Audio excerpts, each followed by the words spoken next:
오늘날 그리스도인 대학생들이 주일날 교회를 가려고 하면 친구들에게 외면을 당합니다. 중고생들의 경우에는 예전에는 거의 절반 가까이 교회를 다녔지만 요즘은 한 반에서 1명 혹은 많아야 2명만 교회를 다녀요. 그래서 교회를 다니는 순간 심각한 따돌림을 당하게 됩니다. 이렇게 신앙인들이 조롱을 당하는 시대에 우리는 어떻게 살아야 하나?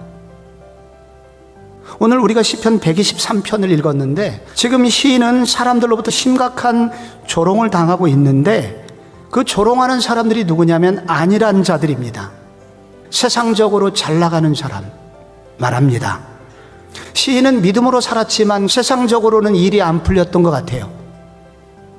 그래서 누군가로부터 조롱을 당하고 있는 것입니다. 네가 믿는 하나님이 어디 있느냐? 여기 넘치나이다 라고 되어 있습니다. 그가 타고 있는 인생이라는 배가 깨어질 것 같은 상황이 된 것입니다.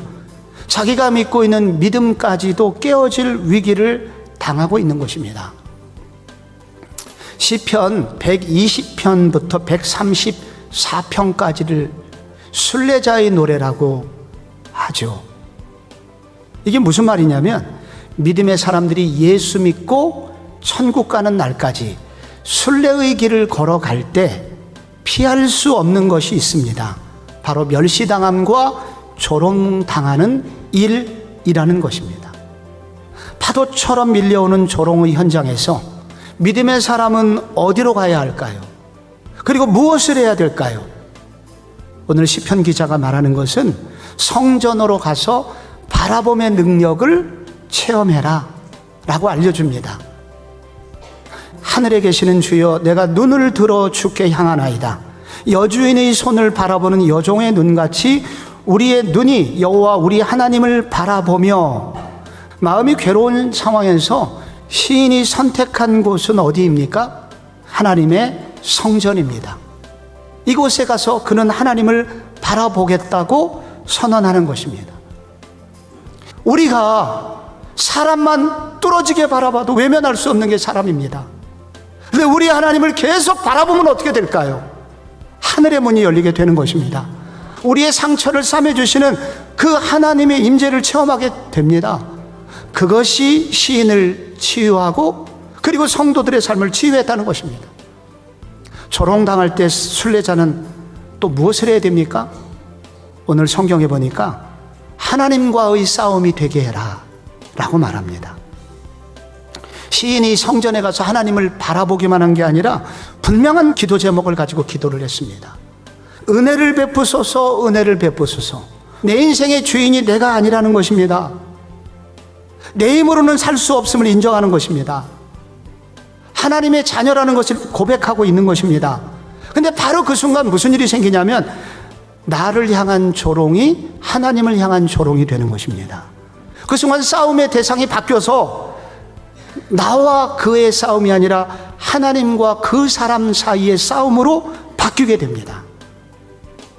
여러분, 오늘 조롱과 멸시를 당할 때 우리는 마지막으로 시인은 이렇게 합니다. 나의 아픔을 공동체의 아픔을 보는 창문이 되게 하였습니다. 이 시를 보면 주어가 나로 시작해서 우리로 바뀌고 우리로 끝나게 됩니다. 이 시인의 기도의 관심이 자기로부터 시작하여 교회로 옮겨지고 있다는 겁니다. 나라를 향한 기도로 옮겨지고 있다는 것입니다. 시인은 자신의 조롱당하는 그 아픔을 통하여 그것을 창문으로 하여 공동체의 아픔을 보았고 공동체 속에 임하시는 하나님의 눈물을 보게 된 것입니다. 그렇게 기도했을 때 하나님은 그 사람도 회복시켜 주시고 그리고 조국 바로 이스라엘도 회복시켜 주신 것입니다. 성전으로 가서 바라봄의 능력을 체험해야 합니다. 우리를 향하여 대신 싸워주시는 하나님을 더욱 의지하고 그분의 도우심, 은혜를 구해야 됩니다. 그리고 나만의 문제가 아니라 이 조국 교회를 살려달라는 절박한 외침으로 이어져야 합니다. 그때 우리 주님이 우리를 도와주실 것입니다. 이 믿음의 행보가 우리 모든 성복중앙교회 교우들에게도 임하기를 축원합니다.